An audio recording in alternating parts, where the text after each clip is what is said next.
현대차 그룹이 사실상 반쯤 이민 간다고 생각을 하고 거기서 이제 제2의 내수시장, 한국보다 큰 내수시장을 찾겠다라고 생각하고 간 거라고 생각을 합니다. 그리고 그래야 하죠. 그럼 그 길에 현대차만 가느냐? 어쩔 수 없죠. 미국이 비용이 더 들더라도 자국에서 하고 자국 생산을 늘리고 자국의 제조업을 안보 때문이라도 갖고 있어야 되겠다라고 판단한 만큼 뭐 삼성이고 포스코고 SK고 LG고 갈 수밖에 없는 상황이 된 겁니다. 한국이 룰을 만드는 나라는 아닙니다. 룰을 만드는 나라였으면 좋겠지만 그건 어쩔 수가 없고요. 일본이 바보가 아니잖아요. 40년 전 플라자 합의로 그렇게 당하고 일본에 버블이 나고 그 버블이 꺼진 후에 정말 오랜 기간 일본이 고생을 했습니다. 그러니까 그대로 따라갈 리는 없습니다. 트럼프는 일본이 아무리 많은 선물을 줘도 그 선물에 흔들리지 않고 나는 미국이 할 걸 하겠다는 얘기입니다.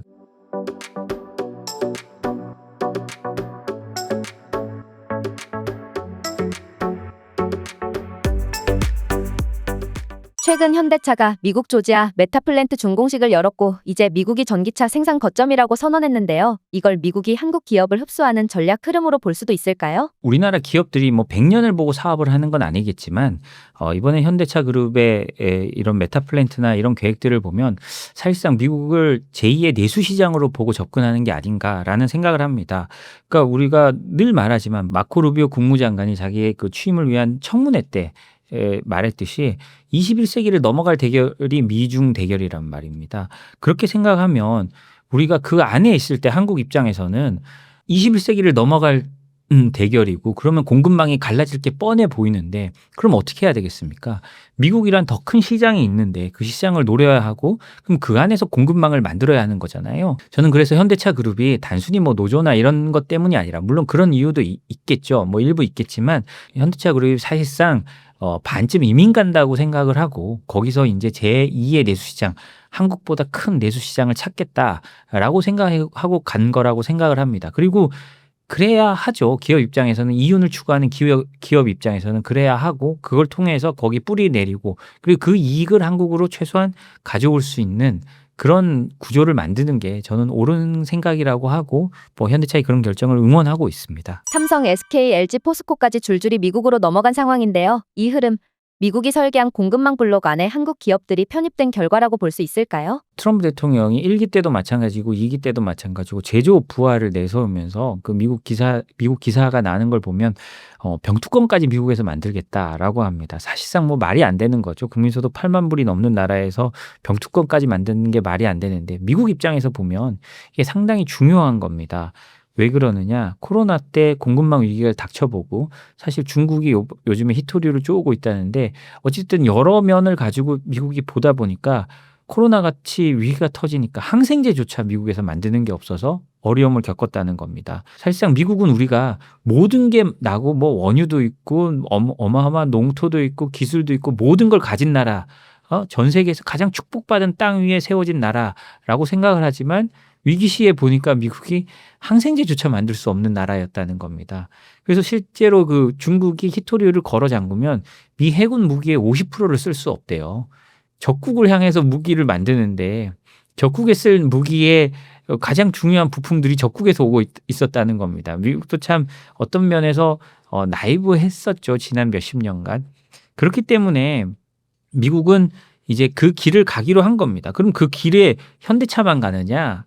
어쩔 수 없죠. 미국이 이제 좀 비용이 더 들더라도 자국에서 하고 자국 생산을 늘리고 자국의 제조업을 안보 때문이라도 갖고 있어야 되겠다라고 판단한 만큼 뭐 삼성이고 포스코고 SK고 LG고 갈 수밖에 없는 상황이 된 겁니다. 과거에 트럼프 1기 때만 해도요. 트럼프 대통령이 삼성의 공장을 미국으로 옮기기 위해서 트위터에 어느 날 갑자기 땡큐 삼성이라고 쓴 적이 있습니다. 그래서 실제로 삼성이 본인들의 계획보다는 더 빨리 그 삼성의 그 세탁기나 이런 공장을 미국으로 옮겼거든요. 근데 물론 그렇게 옮겼을 때 그게 경제적으로 옳았느냐? 사실은 그렇게 옳은 건 아니었습니다. 뭐 삼성의 입장에서 말하는 게 아니고요. 미국 전체적인 경제 입장에서요. 그 삼성이나 당시 LG나 가가지고 일자리를 창출했을 때 삼성이나 LG나 가서 그 일자리를 창출했을 때 그 각종 비용이 올라간 걸 하면 그 일자리 하나 만드는데 들어간 돈이 약 80만 불이라고 합니다. 사실 뭐 세탁기하고 이거 얼마나 팔아야 80만 불 벌겠습니까?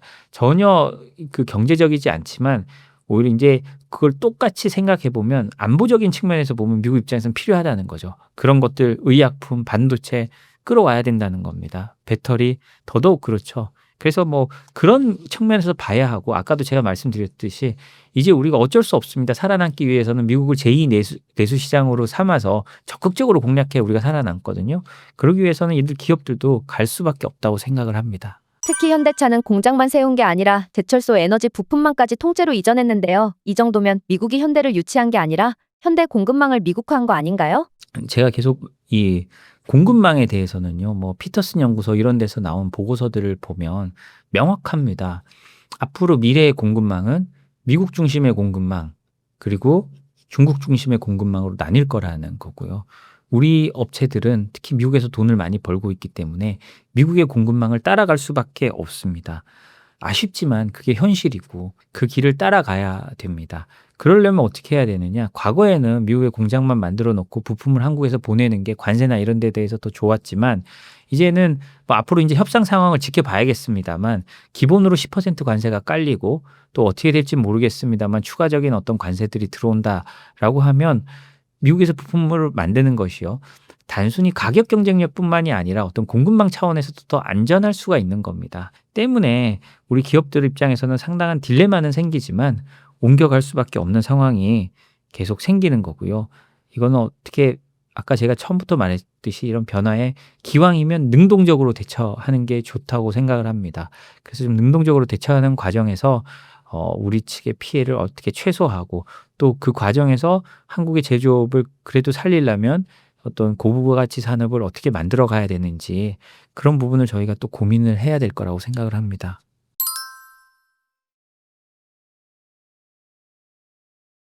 IRA 이후 유럽, 일본, 한국 기업들이 대거 미국에 끌려가고 있잖아요. 한국 기업들이 스스로 떠난 게 아니라 미국이 전략적으로 흡수한 결과라는 해석도 가능한가요? 당연히 설계된 거죠. 미국이 그렇게 하기 위해서 지금 이 일을 하고 있는 겁니다. 해외 기업들을 끌어들이고 지금 뭐 조선업 협력하자고 미국이 그러잖아요. 그러면서 처음에는 한국 기업들에게 이제 뭔가 할 수 있는 기회를 열어주겠죠. 그래서 한국에서 위탁해서 만들고 뭐 하는 게 가능하지만 결국은 미국이 원하는 게 뭐냐? 미국 안에 조선소를 만들라는 겁니다. 똑같습니다.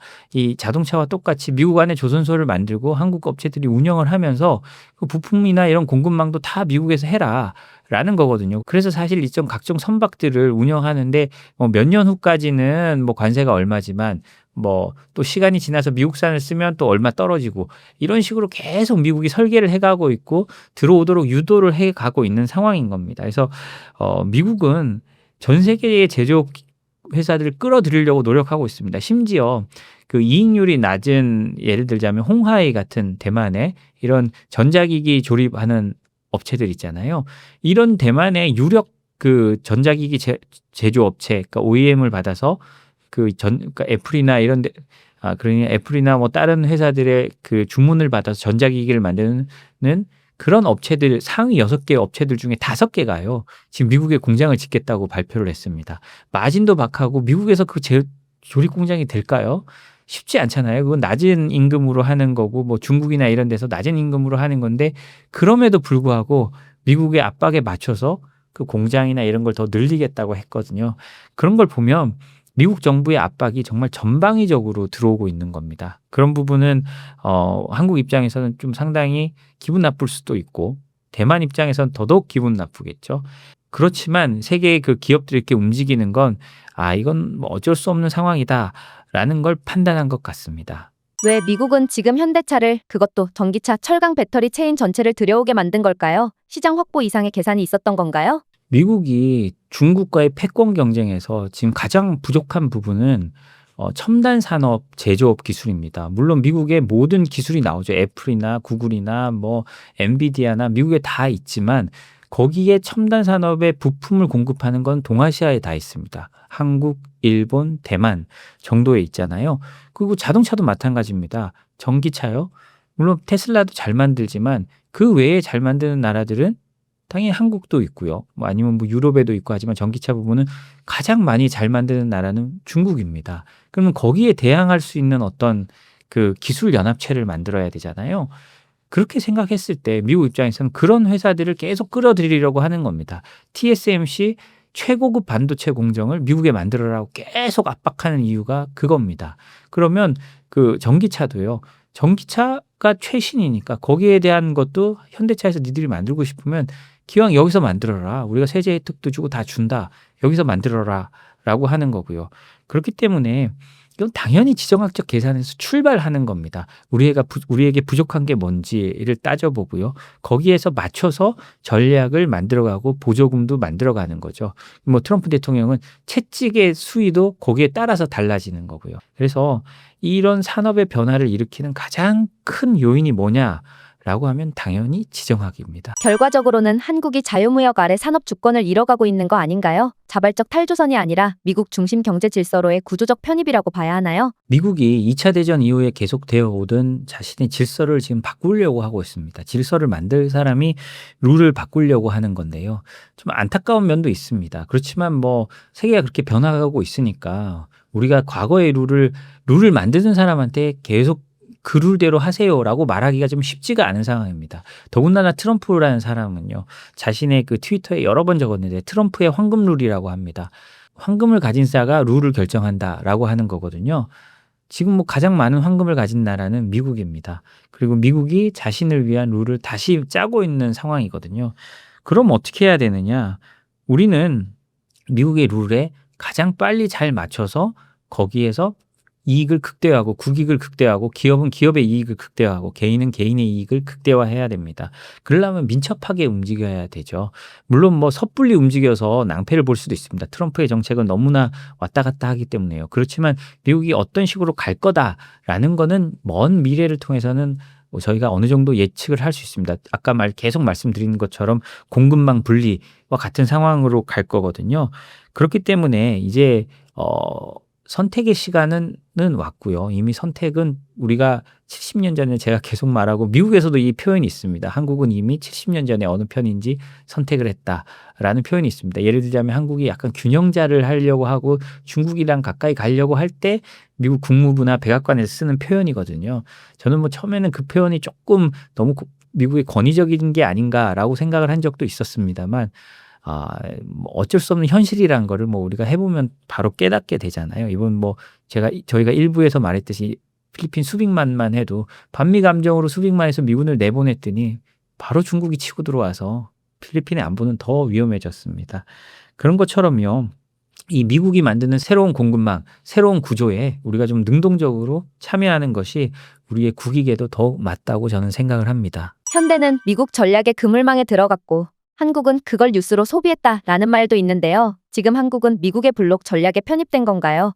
아니면 이미 통제력을 잃은 상태인 건가요? 조금 전에도 드린 말과 비슷한데요. 한국이 룰을 만드는 나라는 아닙니다. 뭐 룰을 만드는 나라였으면 좋겠지만 그건 어쩔 수가 없고요. 그리고 과거에도 그렇고 앞으로도 그렇고 이런 건 뭐 한국뿐만이 아니라 우리 옆에서 보지만 일본도 우리랑 큰 차이가 없습니다. 오히려 일본이 더 요즘에는 공경에 처한 모습을 보이기도 합니다. 독일도 마찬가지죠.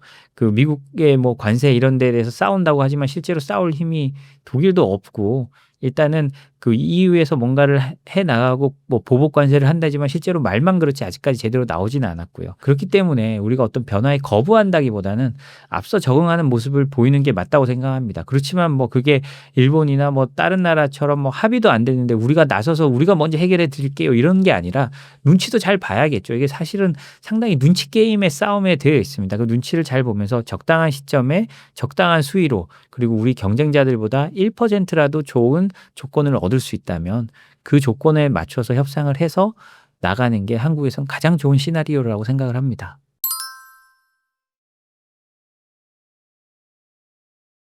트럼프 정부가 일본을 겨냥해 상호 관세에 이어 환율 압박까지 시작했는데요. 일본이 다시 잃어버린 30년에 빠질 수 있다는 경고도 나왔는데 이 흐름 어떻게 보시나요? 저는요, 그 일본이 오히려 과거에 어떤 학습 효과 때문에 미국에 호락호락하지 않은 모습을 보여주고 있다고 생각합니다. 미국이 일본과 맨 처음 협상을 시작하고 할 때만 해도 가장 먼저 결과를 끌어낼 수 있는 나라라고 생각했다고 하는데요. 뭐 그런 기사들도 많이 났고요. 그런데 저는 그렇게 생각합니다. 일본이 바보가 아니잖아요. 40년 전 플라자 합의로 그렇게 당하고 일본에 버블이 나고 그 버블이 꺼진 후에 정말 오랜 기간 일본이 고생을 했습니다. 그러니까 그대로 따라갈 리는 없습니다. 그리고 가장 중요한 거는요. 이 협상이란 게 국가 대 국가가 어떤 공산주의 국가 두 개가 한다면 어떤 당 지도부의 결정을 바로 결정대로 할 수 있지만 민주주의 국가 두 개가 한다면 국내 여론에 신경 쓸 수밖에 없습니다. 국내 여론이 아주 좋은 정권이라면 여론의 반발을 무릅쓰고라도 어느 정도 할 수 있겠지만 지금 뭐 트럼프 대통령은 자신의 지지층을 만족시켜야 하는 사람이고요. 그것만 바라보는 사람이기도 합니다. 트럼프는 지금까지 상대방 자신을 지지하지 않는 사람들과 통합한다는 얘기를 평생 해본 적도 없는 사람입니다. 자신 지지층만 보고 가는 사람이고요. 반면 일본은 어떠냐? 이시바 총리의 지지율이 높지 않습니다. 30%대 정도 되는데요. 안 그래도 낮은 지지율에 미국에서 끌려가서 국익을 내주는 모습을 보여줬다고 하면 정권이 위태롭습니다. 그리고 다음 총선에서는 뭐 자민당이 이번에는 뭐 권력을 놓을 수 있다는 얘기까지 나오는 상황이니까요. 그렇기 때문에 일본 입장에서도 쉽게 응할 수가 없는 겁니다. 때문에 이 현재 상황은요. 제 생각하기에는 1985년 플라자 합의 때와 유사하긴 합니다만 그보다 좀 더 복잡하고 그 내부 각 나라의 내부 정치가 더 큰 영향을 미치고 있다고 생각합니다. 85년 플라자 합의 때만 해도 일본 경제는 뭐 우기를 승천하던 세계적인 경제잖아요. 우리가 까먹고 있는데요. 일본이 얼마나 큰 나라였냐면 독일, 영국, 프랑스를 합친 만큼 컸던 나라입니다. 최고 버블기에는요. 그중에 하나 한 나라씩 빠져나가다가 최근에는 이제 독일에까지 뒤지게 된 상황이잖아요. 그렇지만 그때와 지금은 다르고요. 그렇기 때문에 일본의 정권도 국민들의 여론을 더 볼 수밖에 없고 국민 여론도 좋지가 않습니다. 미국에 대해서도요, 특히. 그리고 일본 사람들의 특징이 한번 안 좋아지면 잘 좋아지지가 않는 그런 특징이 있습니다. 그렇기 때문에 일본도 아주 조심스럽게 접근할 거라고 저는 생각을 합니다. 일본은 퍼스트 프렌드 전략을 내세워 가장 먼저 협상에 나섰지만 결국 24% 관세를 수용하게 됐는데요. 왜 이렇게 빨리 움직일 수밖에 없었을까요? 일본 입장에서는 이 리스크를 빨리 털어버리고 싶었을 겁니다. 아베 총리 시절처럼 이시바 총리도 빨리 트럼프와의 이 리스크를 털고 이제 다른 데 집중해가고 싶었겠죠. 실제로 아베 총리가 뭐 여러 평가가 있습니다. 미국으로부터 얻어낸 게 전혀 없다라는 평가도 있고 그래도 뭐 트럼프의 푸들이라고 불리면서까지 해서 일본의 이익을 지켰다라는 평가가 있는데 저는 후자라고 생각합니다. 뭐 트럼프 대통령은요. 지금까지 경제 협상을 한 거 보면 자기 생각에서 어떤 나라든지 제대로 물러서질 않습니다. 그런데요. 트럼프 대통령이 뭐 여러 외교 전략이나 이런 걸 논의하고 뭘 할 때 아베 총리가 꼭 전화를 해서 상의를 했거든요. 그런 걸 보면 일본은 상당히 안보적인 거나 아니면 외교적 측면에서 미국에서로부터 당시에 얻어낼 만한 걸 얻어냈습니다. 우리가 지금 인도 태평양 전략이라고 말하지만 너무나 당연히 그렇게 말을 하지만 그 말은 일본이 만들어서 트럼프를 학습시킨 겁니다. 그런 것처럼 이번에도 그 이시바 총리는 그런 것처럼 이런 경제적 문제를 좀 빨리 타결해서 그런 안보적인 문제나 아니면 다른 외교적인 문제들을 해결하려고 했을 겁니다. 그렇지만 뭐 금방 말씀드렸듯이 이시바 총리 자체가 정권이 그렇게 안전하지 않습니다. 아베 총리 때만 해도 아베의 지지율이 높았거든요. 그러나 나는 이런 조동을 받으면서도 국익을 위해 일하고 있어. 라는 게 가능했습니다만 지금은 좀 그런 상황이 아닙니다. 그래서 조금 더 어려운 상황에 처해 있지 않은가라는 생각은 듭니다. 그런데 그렇게 먼저 나섰는데도 트럼프는 오히려 방위비 환율 국채 매입까지 추가 요구를 던지고 있습니다. 앞으로 압박이 더 강해질 가능성이 높다고 보시나요? 저는 트럼프 대통령의 협상은 북한 핵 개발이랑 비슷하다고 생각을 합니다. 본인이 원하는 거와 본인의 그 스케줄에서 잘 벗어나지를 않아요. 그리고 그냥 자기 하고 싶은 말만 하는 겁니다. 이쪽에서 뭐 선물을 주건 뭐 안 주건 그건 큰 상관이 없는 것 같아요. 뭐 혹시나 이번에 뭐 카타르처럼 뭐 4억 달러짜리 전용기를 사준다 이러면 뭐 조금 달라질 수 있습니다만 그거는 왕국이니까 가능한 거고 민주주의 국가에서 아무리 일본 같은 큰 나라라도 우리 트럼프한테 4억 달러 비행기 선물하고 과세 낮추자라고 하면 아마 일본 같은 나라도 폭동 날 겁니다. 그렇기 때문에 그런 게 참 쉽지가 않거든요. 그래서 저는 트럼프 대통령이 일본만을 강하게 밀어붙이는 건 아니고요. 다른 나라의 모두에게 자신이 밀어붙이는 걸 일본에도 그 예외 없이 적용할 거라고 생각합니다. 일본 입장에서는 뭐 얼마나 억울할까요? 트럼프 되자마자 이시바 총리가 와서 정상회담하면서 1조 달러에 달하는 어마어마한 투자 계획을 발표했고, 물론 손정희 이런 사람이 와서 또 투자 계획도 엄청 발표했고요. 뭐 황금 투구도 주고 이렇게까지 노력했는데 현실적으로 지금까지는 받은 게 없어요. 그렇지만 뭐 저는 개인적으로 앞으로 시간이 갈수록 일본이 더 많은 거를 좀 챙겨갈 거라고는 생각을 합니다. 다른 나라에 비해서요. 그렇지만 이런 좀 핵심적인 협상, 그리고 트럼프가 자신을 광내야 되는 그런 협상에 있어서는 아마도 뭐 특별히 많은 양보는 없을 거라고 생각합니다. 여기서 우리가 또 하나 제가 좀 말씀드리고 싶은 게 트럼프가 일본 아베 총리가 죽었을 때 SNS에 이렇게 올린 글이요. 상당히 의미가 있는데요. 트럼프는 아베 총리를 어떻게 표현했냐? 그 사람은 진짜 일본을 위한 애국자였다라고 표현을 합니다. 나는 미국을 위해 일한 사람이고 아베는 일본을 위해 일한 사람이다. 나는 그 점에 대해서 굉장히 존중한다라고 표현을 했거든요. 그 말은 트럼프는 일본이 아무리 많은 선물을 줘도 그 선물에 흔들리지 않고 나는 미국이 할 걸 하겠다는 얘기입니다. 그리고 우리가 트럼프 대통령의 멘탈을 좀 생각을 해봐야 되는데요. 제가 뭐 이 방송에서도 저번에 한번 말씀을 드렸지만 트럼프 대통령은 그냥 밥 먹으러 갈 때도 기립박수를 받는 사람입니다. 어떤 선물 뭐 이런 거에 대해서 솔깃해서 이번에 카타르에서 그 비행기를 받는 문제에 대해서도 트럼프 대통령이 그 기자회견에서 어떤 발언을 하냐면요. 굉장히 재밌습니다. 과거 이제 어떤 유명한 골퍼의 사례를 들면서요. 그 사람의 좌우명을 듭니다. 퍼팅을 그냥 주면 땡큐라고 하면 된다. 선물 주면 그냥 땡큐라고 하지 뭘 안 받는다고 하느냐. 안 받는 놈이 바보다라는 식으로 말을 합니다. 똑같습니다. 일본이 줬지만 준 거는 줬으니까 땡큐. 안 받으면 바보지. 그렇지만 내 할 건 한다. 라는 게 여기서도 그대로 드러나거든요. 그래서 그런 압박은 일본뿐만이 아니라 우리가 무슨 선물을 줘도 똑같을 겁니다. 그래서 그런 점은 좀 트럼프 대통령과 협상할 때 염두에 두고 들어가야겠죠. 미국이 일본의 무이자 100년 국채 매입, 환율 협조까지 요구했다는 얘기도 나오는데요. 현실성 있는 카드라고 보시나요? 저는 미국이 일본에 100년 만기 무이자 국채를 사라라고 요구한다면 이건 사실 좀 비현실적인 상황입니다. 이거를 일본이 사면 자민당 정권은 무너집니다. 그럴 수밖에 없겠죠. 이거는 굉장히 말이 안 되는 거라고 생각하고요. 그러니까 일본 내에서는 또 일본 재무상이 웬만하면 이런 얘기를 잘 안 하는데 일본이 미국 국채 최대 보유국이잖아요. 그러니까 일본 재무상이 그런 국채를 파는 것도 테이블 위에 있다. 라는 취지로 말을 합니다. 약간 위협적으로요. 뭐 미국이 그걸 위협으로 받아들일지 안 받아들일지도 모르고 그걸 파는 게 일본의 국익에 도움될지 안 될지는 모르겠지만 어쨌든 그 레버리지를 쓰고 있는 거잖아요. 그래서 저는 그 뭐 100년 만기 국채나 이런 게 현실적으로는 불가능하다고 봅니다. 제가 보는 트럼프는요.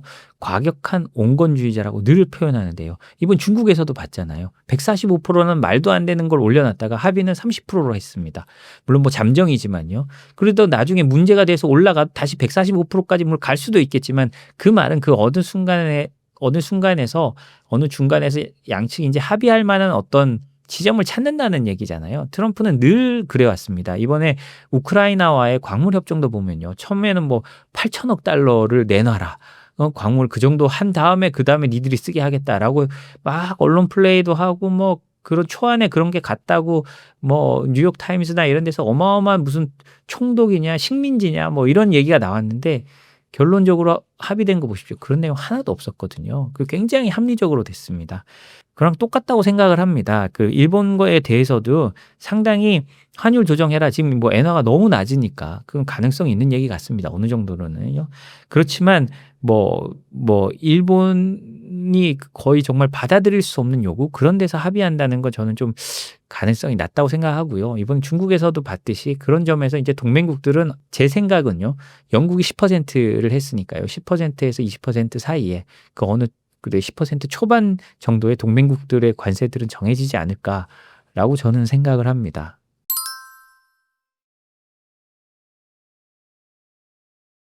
최근 일본 내부에선 쌀값 폭등, 세금 인상, 민심 악화가 동시에 터지고 있죠. 이런 분위기, 일본의 대미 협상에 어떤 영향을 줄까요?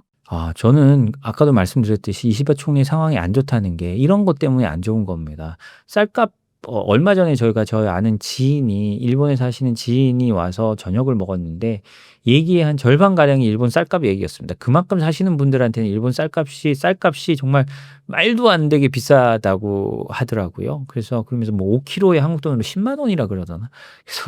그래서 뭐 그걸 어떻게 먹이시는지 뭐 하면서 뭐 그 아이들도 많은데 이걸 어떻게 하느냐 그런 얘기를 했는데요. 그만큼 일본에서는 쌀값 때문이라도 정권의 인기가 좋을 수 없습니다.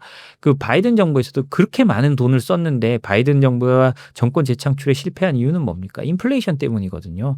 일본은 지금 이 제로 금리다가 뭐 금리를 조금 올려가지고 사실상 물가를 제대로 잡지도 못하는 상황이에요. 계속 금리를 올릴 수도 없잖아요. 빚이 너무 많아서. 그런데 지금 물가는 계속 한국보다도 더 높게 올라가고 하니까 지금 그 참을성 많은 일본 국민들도 참기 어려운 상황에 와 있는 겁니다. 그렇다 보니 그 이시바 총리로서도 협상이라는 게 있으면 일본이 좀 더 물러서 주면 협상이 잘 될 텐데 트럼프라는 사람은 자신의 고집대로 가는 사람이고요. 그런데 그 일본도 물러서기가 힘든 겁니다. 또 이런 여러 가지 측면이 참 일본 그 이시바 정부로서는 이시바 총리나 이시바 정부로서는 어려울 수밖에 없는 상황인 거죠. 일본에선 이번 협상으로 미래까지 저당 잡혔다는 말까지 나오고 있습니다. 지금 일본의 선택 국익에 도움이 될 수 있을까요? 아니면 돌이킬 수 없는 외교 실수일까요? 양쪽의 협상 결과는 당연히 봐야 된다고 생각합니다. 당연히 봐야 되지만 제 생각에는 이번 협상이 만약에 잘못되고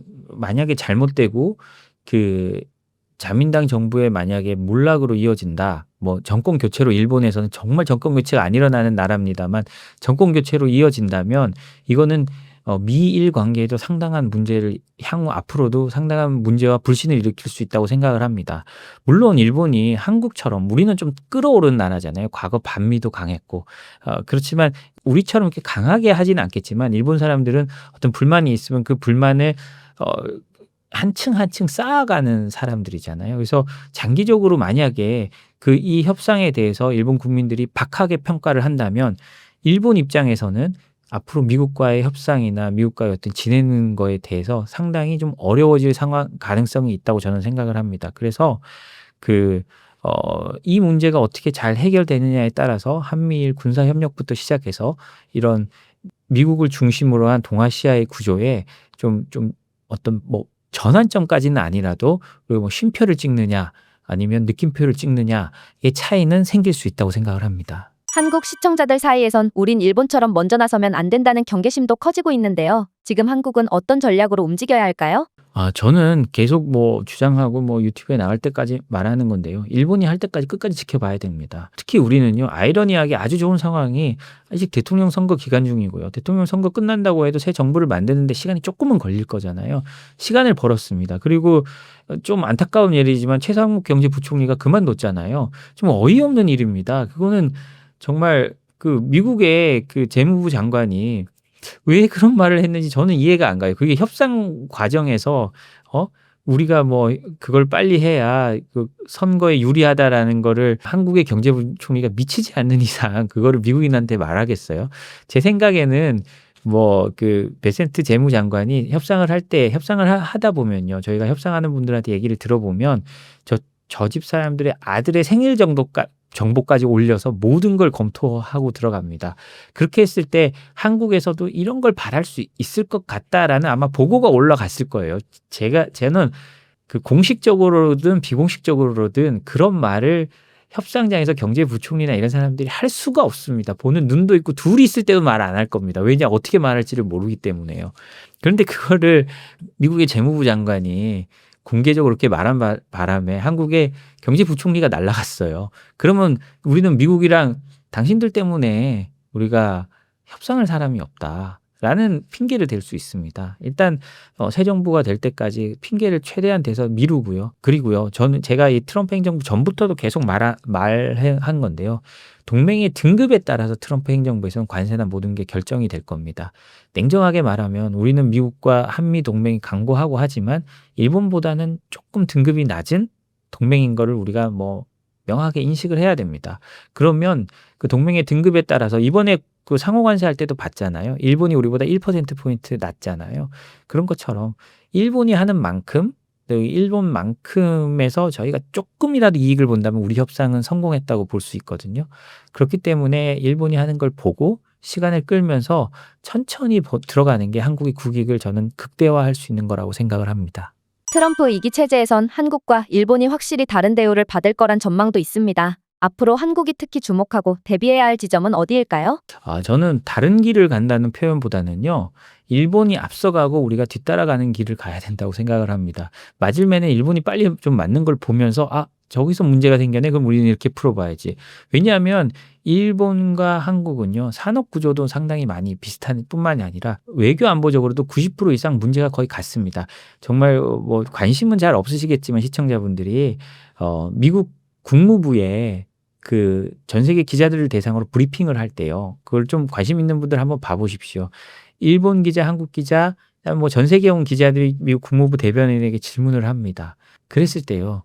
질문이 거의 같은 두 나라가 있어요. 한국하고 일본입니다. 우리는 뭐 일본이 싫어한다는 분도 있고 좋아한다는 분도 있지만 거기서 나오는 질문을 보면 두 나라가 거의 같아요. 왜냐? 그건 안보적 이익을 거의 공유하고 있는 거거든요. 북한, 중국이라는 안보적 이익을 공유하고 있기 때문에 질문도 거의 같고 정말 신기한 게요. 일본 신문에 뭐 미국 고위 관료 인터뷰나 국무장관 인터뷰를 읽어보시는 거하고 한국 신문에 읽어보시면 질문까지 비슷하다는 걸 알 수 있습니다. 그만큼 우리가 일본을 어떻게 생각하고 과거사가 어떠냐 그런 다 떠나서 그만큼 모든 걸 공유하고 있는 나라라는 거거든요. 그리고 경제적으로도 지금 보면 그렇잖아요. 뭐 일본이 자동차 수출에 대해서 뭐 예를 들자면 관세 쿼터를 많이 얻어내면 얻어낼수록 우리는 그걸 근거로 일본만큼 해줘. 혹은 우리가 일본보다 적게 수출하고 있으니 그만큼 해줘. 라고 말할 수 있는 거거든요. 그렇기 때문에 우리는 일본이 어떻게 가는지를 잘 살펴보고 우리의 길을 정해야 된다고 생각합니다.